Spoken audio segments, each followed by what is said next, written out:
Hello friends, so today's video is going to be a list of some adult fantasy books that I think are really good if you're getting back into fantasy, or if you haven't really tried adult fantasy before and are looking to get into it. I think these ones are good ones to start with. Before I jump into my recommendations, I would love for all of you who are big fantasy fans to leave your recommendations. That way anybody who comes to this video not only has the ones that I mention, but then also the ones that you mentioned to go along with it. For all the ones that I talk about, I'm going to have them in almost groups of sort of informal fantasy subgenres, so that way if there's a certain kind of fantasy that you know you're more likely to gravitate toward, then there will be other ones around that recommendation that will be somewhat similar. And then also, if you're new to my channel and don't know, I often will recommend books even if they weren't personal favorites for me, just because I know taste is so subjective, and some of these, while they weren't favorites of mine, could end up being ones that you really like. Also, over on my side channel, I'll be doing a similar style video where I talk about video games that I think are either great for beginners or people getting back into video games,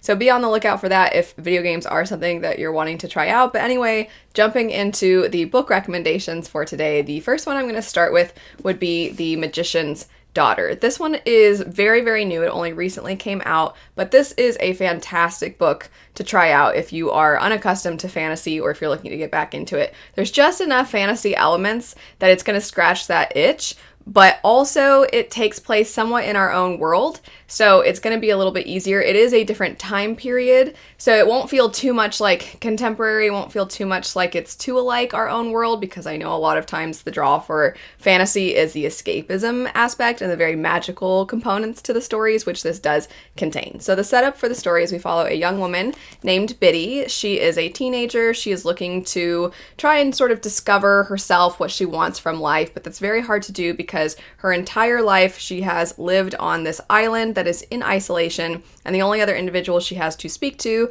are her guardian figure, whose name is Rowan, and his familiar rabbit, who is absolutely adorable and precious. If you are a fan of the animal companion trope, this one has it really well. Not animal companion, not just that, but also the magical creature component, because it is a familiar, so it's not just a rabbit. But regardless, their relationship, their sense of family is so close and sweet.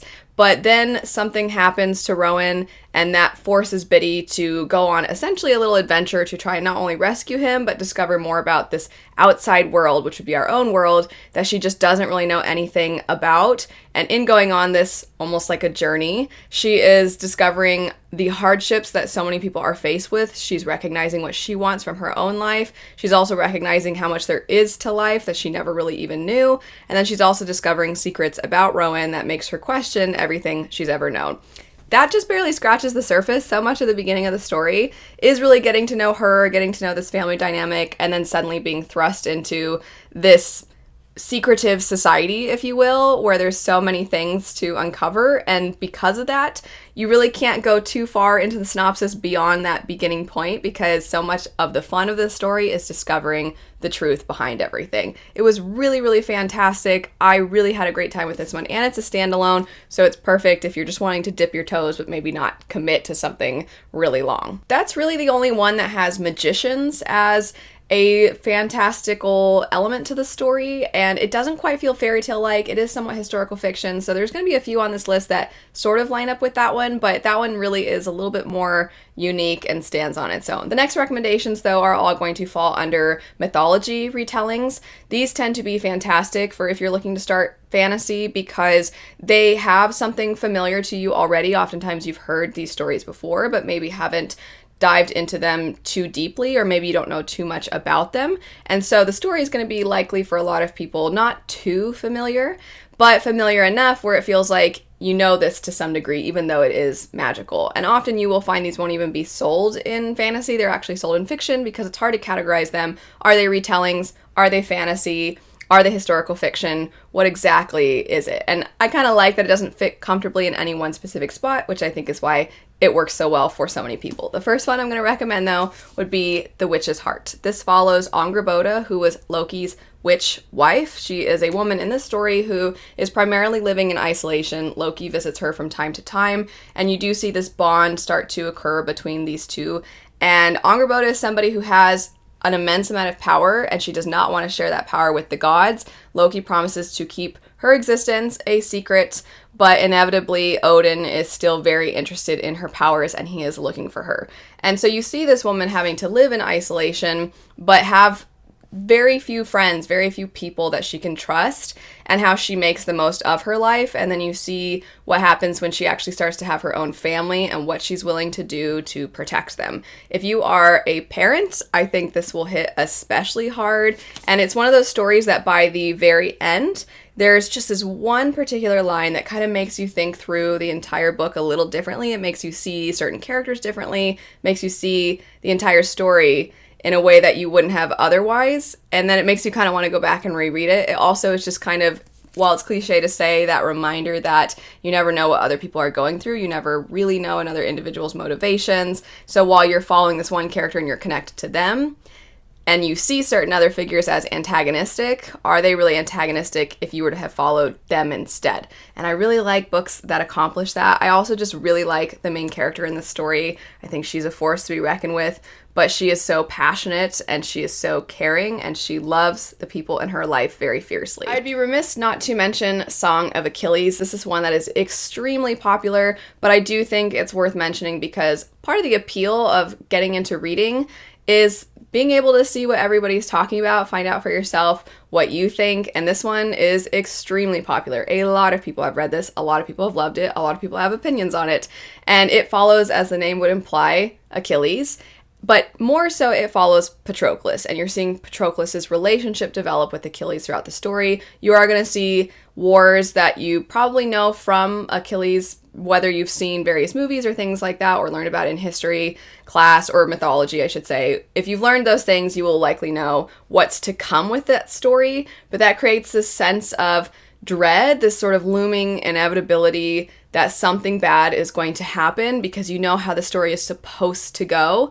And so what this story is doing is it's diving a little bit deeper into these specific characters, following their story and following their relationship. For a lot of people, this is going to be on the top list for books that made them cry. It does often get a lot of people back into reading. I can absolutely see why. It's a very pretty writing style, but also very accessible. And it is a story that a lot of people are more familiar with, so it's cool to see Madeline Miller's take on it. After that, we have Kaikeyi. This is one that is probably going to be less familiar to a lot of people than Song of Achilles. Kaikeyi is a woman who does not have a lot of agency within her own life due to the fact that she is a woman. Very early on, it's her and her brothers and her father as something has happened to her mother. And so she's really the only woman within her family. She's very close to her brother. She cares about her father, but she has a somewhat strained relationship with him, but she's always valued the fact that he will allow her to choose her own husband. But then her life gets flipped on its head when he breaks that promise for the sake of a political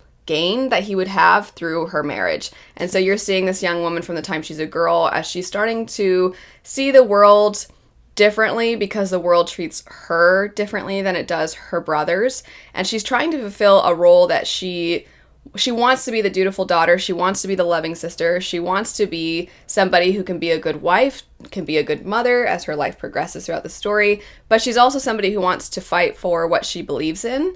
And sometimes that goes against the things that are more traditional. So a big theme in this story is looking at what we've always done versus what perhaps would be best for the future, and how sometimes while you love both the past and the future, the idea of what they could be, they can clash when you are fighting for a better life for everyone. I think Kaikeyi is a very, very quiet but very strong character, and similar to Angrboda, the love that she has for the people that she cares about, she also, I think, loves very fiercely, and I really liked that about this character. Kaikeyi and The Witch's Heart both had mother characters, and the next recommendation is one that we're actually looking at a daughter who is going on a journey to try and help her mother, and that would be Daughter of the Moon Goddess.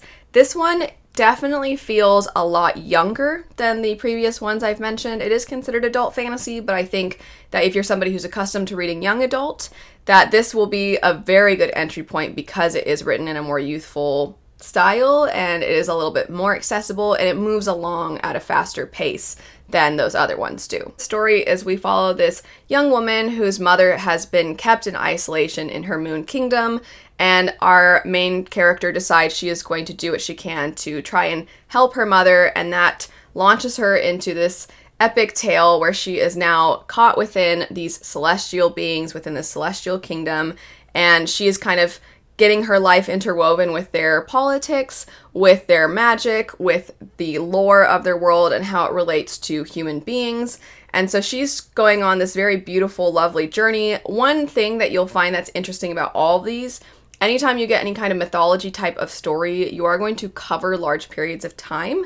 And so the story is going to feel a little bit more epic in that way, less so epic in the world. So I think it does make it a little easier. Fantasy sometimes can be intimidating because the worlds are so big and there's so much to take in. And the world is so pretty. It's so beautifully described, but I don't think it's the world that's overwhelming whatsoever. I think that you're just looking at this young woman's tale over a multiple amount of years. And the other ones I actually think you have more years transpire, but this one, because the characters are more magical, because they are these celestial beings, you're going to see that their lives, it's kind of hard to almost discern how much time is passing, but that, strangely, in my opinion, makes it feel more magical, if that makes sense. But either way, our main character, she is getting caught up in this new life, and she is finding that she wants certain things for herself. She is discovering a lot of firsts. She's discovering the way that the world treats her differently than she would have expected. But she's learning how to be a part of this world, and all the while she's thinking about her mother and how now that she's trying to help her, that means she's not with her mother anymore, and her mother's even more so in isolation. So there's a sense of urgency, but also a sense of longing for a new life for herself, for wanting to fit in with all these other individuals. This is, unlike the other ones, a duology rather than a standalone. So if you do like this one, there is a sequel. I do think that because it feels a little bit younger, it doesn't necessarily feel like it's that much longer of a story, that much longer of a tale, but there are going to be 2 books, which maybe actually sounds appealing to some people. Maybe a single book doesn't feel like enough, so if you are looking for a little bit more, this one will do that for you. Next up, we're going to get into some fantasy romance as well as some cozy fantasy, and there tends to be some overlap between those 2 subgenres. The first one, similar to Song of Achilles, doesn't really feel like I even have to mention it. It is one of the most well-known fantasy authors, and that would be A Court of Thorns and Roses. So I think that part of the reason I felt it was important to mention this one specifically is because whether you like A Court of Thorns and Roses or not, which you've probably seen a ton of people gush about it, and you've probably seen a ton of people make fun of it because it's reached that level of popularity, I still felt it was worth mentioning because whether you like it or not, or whether other people like it or not, it has launched a specific kind of fantasy romance. It's especially had fae as love interests become a very popular thing that we see in fantasy. And you also see a lot of very similar kinds of characters, very similar kinds of plots because of the popularity of this. It's a trendsetter. Impact it's had on the genre and the amount of things that you see that are clearly inspired by it, it's one of those sorts of books. And for that reason alone, I think it's at least worth looking at, because then you can sort of be a part of the crowd. You can join in on the conversation and you can say whether you think it actually did all this really well. I see why it's launched this new almost subgenre of fantasy. Or you can say, I can't believe so many people love this. What's the big deal? What's the hype around this? I don't get it. But if you don't know what the story is, it follows a young woman who is living within the human world, and then something occurs at the beginning of the story that then has her transported over to where the Fae live, and she now has to live with one of the Fae. It is also a little bit of a Beauty and the Beast retelling, so there's a sense of this person sort of holding me here. I have to stay here, but I have my family back on the other side, and I care about them, but I can't really leave, partly because of how much I care about them. But then I'm also growing to get to know and care for the individual who is somewhat sort of keeping me in captivity. And then I'm seeing whenever they're in danger, and I'm learning about the world through them, and I'm learning more about Fae and their culture and their customs. So that's the setup for the story. I feel like it's so popular at this point that often people don't even talk about what it's about, but that is the setup for A Court of Thorns and Roses. Next up, we have the Very Secret Society of Irregular Witches. This is one that is what I described as overlap between cozy fantasy and fantasy romance. A Court of Thorns and Roses is not really cozy. It is just fantasy romance. Whereas this is a mix of both, and I think it's incredibly sweet and incredibly endearing, and you probably will fly through it in a weekend, whenever you choose to read it. It is so adorable. The setup for the story is we follow this young woman who's living within our world. It is more contemporary. And she is experiencing this feeling of not having a sense of home, not really having a family. She feels very isolated, and that is due to the fact that she is a witch, but the rest of the world doesn't know that witches exist. And so she has to sort of keep this very significant part of her life a secret. However, one day there are these 3 young orphans who are witches and don't know how to control their powers, and so their caretakers end up recruiting her and asking her, can you teach them so that they can eventually someday live among the rest of the world and they don't have to fear being found out. And so she is teaching these young girls and she's forming this bond with them, and this bond is adorable. The young girls are super precious. And then on top of that, one of the individuals who helps educate these young girls, he himself is not magical whatsoever, but he cares for these young girls very, very deeply. And so he's very wary of this new person that's come into their life, and he's not sure if he can trust them. And she is obviously somebody who is very genuine and she wants to help these young girls, and he's not so sure, but he's trying to give her a chance, and you can guess where this is going. The 2 of them form a relationship that is also very sweet and also very adorable. Very similar in setup to that, we have House in the Cerulean Sea. This one is the more popular of the 2. You've likely heard about it or seen it or maybe even bought it and been planning on picking it up. So House in the Cerulean Sea follows a social worker who has somewhat of an apathetic view towards his life, towards the world. It's not that he is entirely uncaring, it's that he's just kind of stuck and he doesn't really have a lot of people in his life that he cares for or that care for him. He just kind of goes about his day to day. And one day he is assigned to an orphanage to look into these magical children. And these magical children are ones that would not likely be deemed as acceptable to live among the rest of the world. They would be seen as evil, terrible, strange. And he is getting to know these children while also getting to know the individual who runs the orphanage. And similarly, it is a very similar setup. You're seeing him start to care for these children, and his heart is growing, and he also is finding a little bit of a romance with the individual who runs the orphanage. So quite similar in setup. I think House in the Cerulean Sea has more of an abstract, whimsical air to it, where the other feels a little bit more contemporary. Both are great if you're looking for something incredibly, incredibly sweet. Next, we have one that is cozy fantasy, much more than it is fantasy romance. There's a hint of a romance in this, but really, truly, it's just cozy to the extreme, and that would be Legends and Lattes. This story follows a woman named Viv, who is an orc, and she's tired of the battlefield. She's tired of having to fight all the time. She just wants to settle down and open a coffee shop. And she wants to do this specifically in an area that has never heard of coffee, and so she not only has to try and fight through all of the beginnings of starting her own business, but also has to do the marketing and has to figure out how to get people to even come to this shop and try this product that they've never heard of. And it sounds like it wouldn't be all that exciting, engaging, like there's not that much to it, but it truly is peak coziness in that it's just lovely to see somebody follow their dreams, and their dreams are something a lot of us can connect with, that feeling of I want to do something that I care about. I want to have a job that I feel fulfillment in. I want to have this feeling where I feel accomplished whenever I succeed in what I'm doing. And even if maybe it's a struggle, it's worth it because the pursuit of this dream is very powerful to me and very important to me. And that's something I think so many of us can connect with. Also, all of the coffee shop vibes in this story made me want to go to the bookstore and go to the cafe and just sit and read a book and smell the coffee and smell the pastries. And it just creates the coziest of feelings. Along the way, Viv ends up recruiting some other people that she either employs or she works with temporarily or who become her friends. And it's just so wholesome and so cute. And at the top, it says a novel of high fantasy and low stakes because it does take place in a much more fantastical land. But the stakes themselves are, as it would say, a lot lower. And the things that are important, like, for example, trying to even just change the building to be more fitting. And if something goes wrong in this process, that's not like end of the world apocalyptic type stakes, but you feel really strongly, you just can't help but think, I don't want anything to go wrong. I just want her to have her coffee shop. So when anything does go wrong, it's a big deal to you, the reader, because it's a big deal to the main character.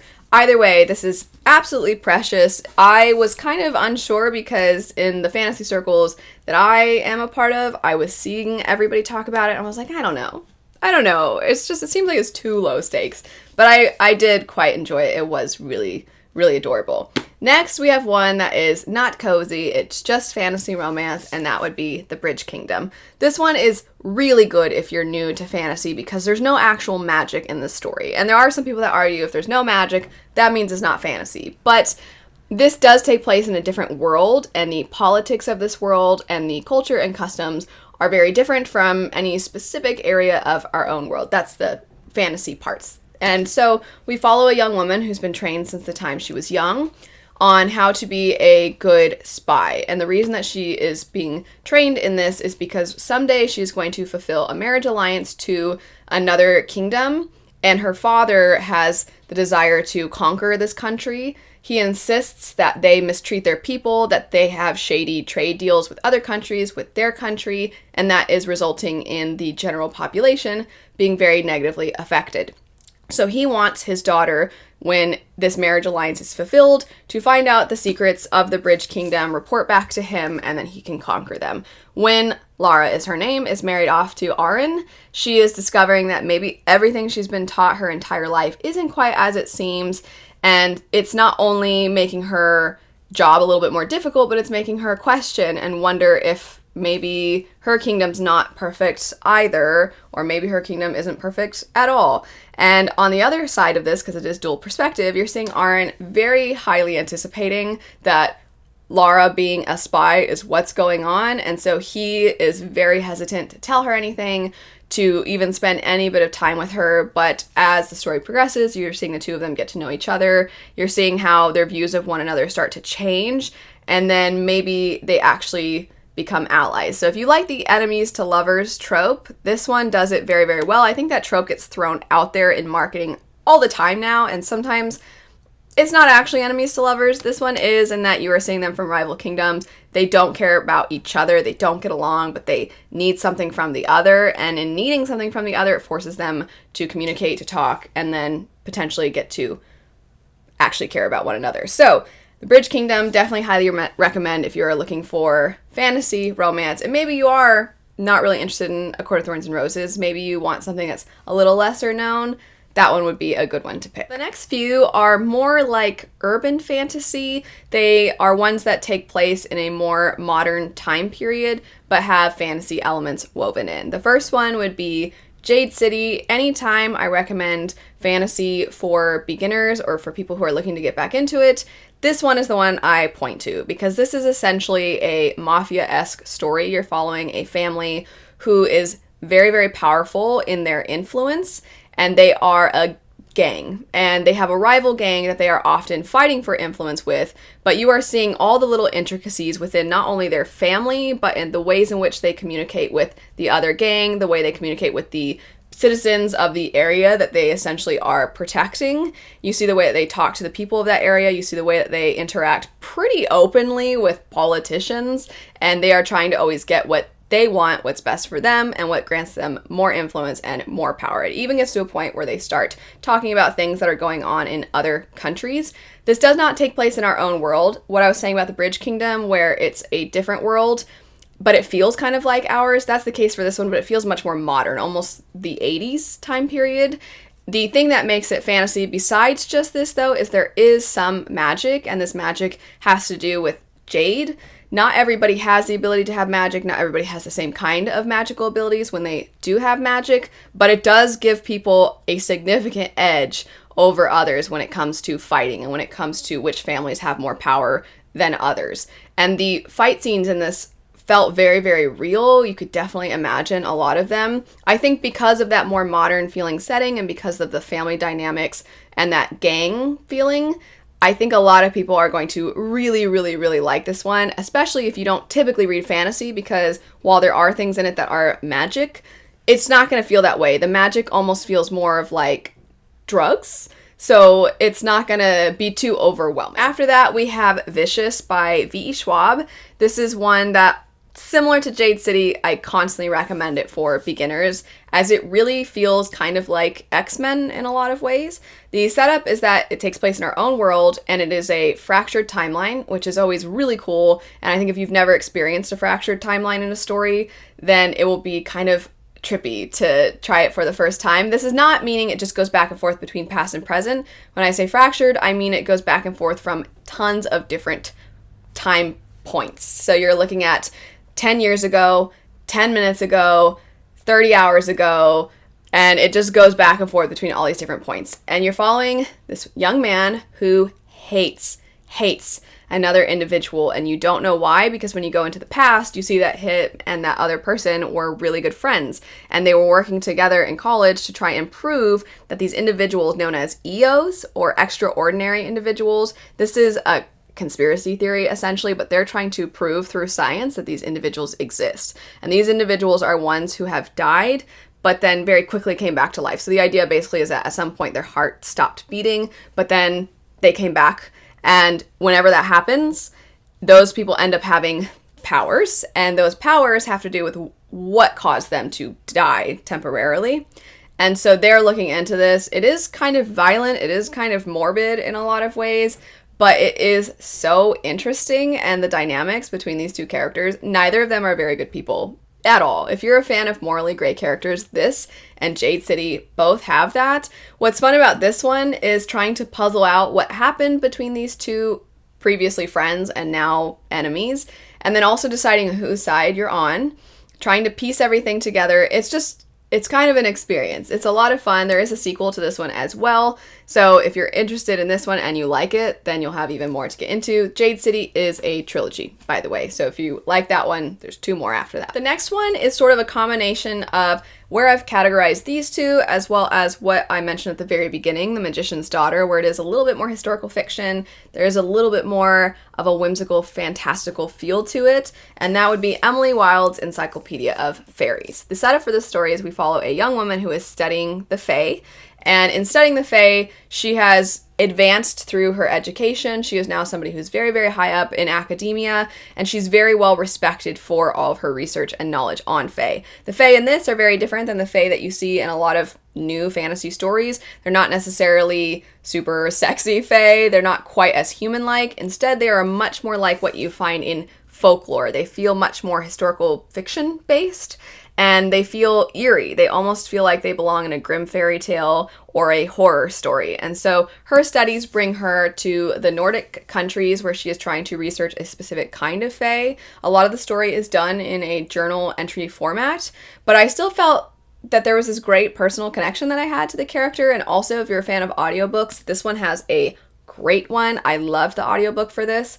But either way, you're seeing her as her studies take her to these Nordic countries. You're following her as she's researching the strange things that are occurring in this area. And then one of her coworkers shows up and decides he's going to assist her. And she, while she cares about him and he is her friend, he also drives her up a wall. And so she doesn't really want his help, but he is somebody who he just has so much charisma and personality, and you really can't stop him when he sets his mind on doing something. And so he's just kind of annoyingly there helping her. But you're seeing that he has a lot of knowledge that seems unearned. It seems like he knows a lot about the Fae, and he shouldn't. And so she's also kind of trying to research him a little bit in some ways, and begrudgingly use his knowledge to help her in her current research. I had a lot of fun with this one. It reads kind of like a standalone, but there will be at least one more book in this series, potentially even more. It's a lot of fun. If you're somebody who likes the idea of fae stories, but you like them more in the historical fiction folklore way, then that book will be perfect for you. The next two are just fantasy. They're fantasy to the extreme. They're kind of actually high fantasy, but if you're looking to get into high fantasy and you've never really tried it before, this author is the one that a lot of people recommend, and that would be Brandon Sanderson. He's very prolific. A lot of people have heard of him before, and they see a ton of his books, and they often don't know where to start. So you will see a lot of people recommend that if you're looking to get into his adult fantasy works, specifically the Cosmere is what it's known as, because it is a shared universe.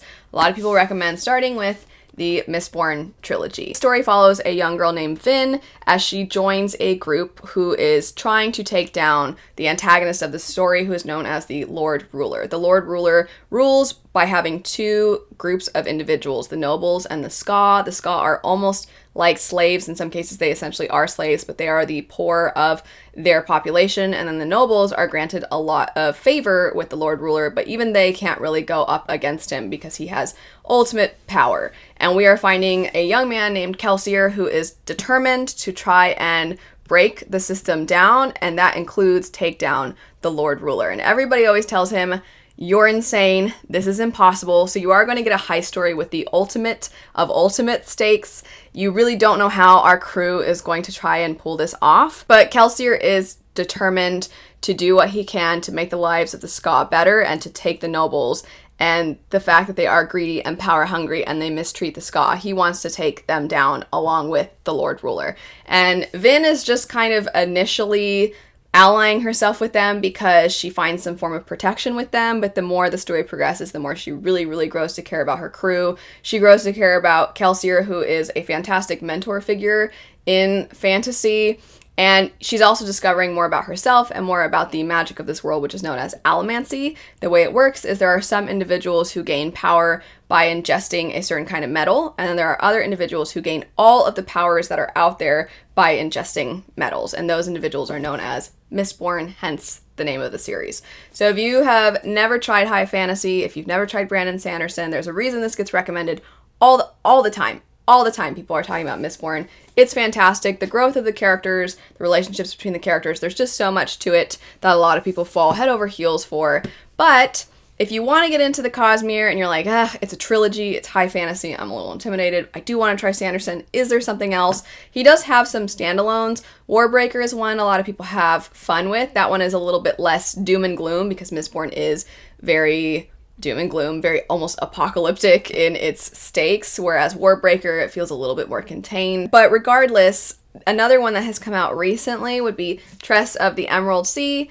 All you really need to know about this one is that it is essentially Brandon Sanderson's fantasy version, and when I say fantasy, I mean his version of fantasy version of The Princess Bride. Last for today, we have Nettle and Bone. You've probably seen T. Kingfisher before, but more for her horror, because there is a story that was one of Barnes & Noble's picks of the year, and that would be What Moves the Dead. That is more gothic, and I thought that one was fine, but I actually think that Nettle and Bone is still one of my favorites that I've ever picked up, and this one is fantasy rather than horror, but she does have a way of sort of bleeding into a lot of different genres. Even when she is writing one that is more specific, it still has the other genres incorporated in. So this does have a hint of horror to it as well, but her voice, her authorial voice, is very cheeky and very funny and very dry and sarcastic at the same time. So in general, if you've ever wanted to try T. Kingfisher, you can try a lot of different genres, but if you're looking to try adult fantasy,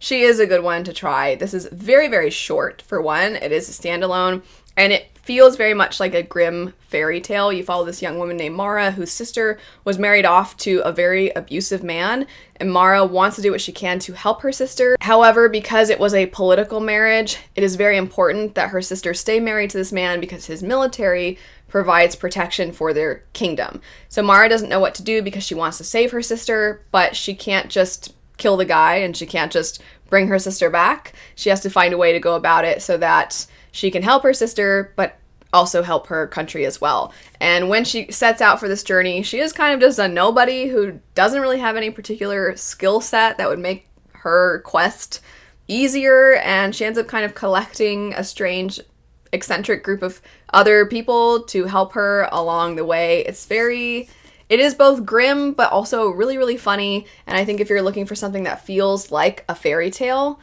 this one is great for that. That's it for some adult fantasy for beginners or for people who are looking to get back into it. If you are interested in any of these, I'll have all of them linked in the description bar. Like I said at the beginning, I'll have a similar style video for video games. If you've ever been somebody who's wanted to dip your toes and try video games out but didn't really know where to start, I'll have that video go up shortly after this one, so be on the lookout for that. I'll have the channel that it'll be on linked in the description bar. I hope you have a lovely rest of your day, and I'll see you later. Bye.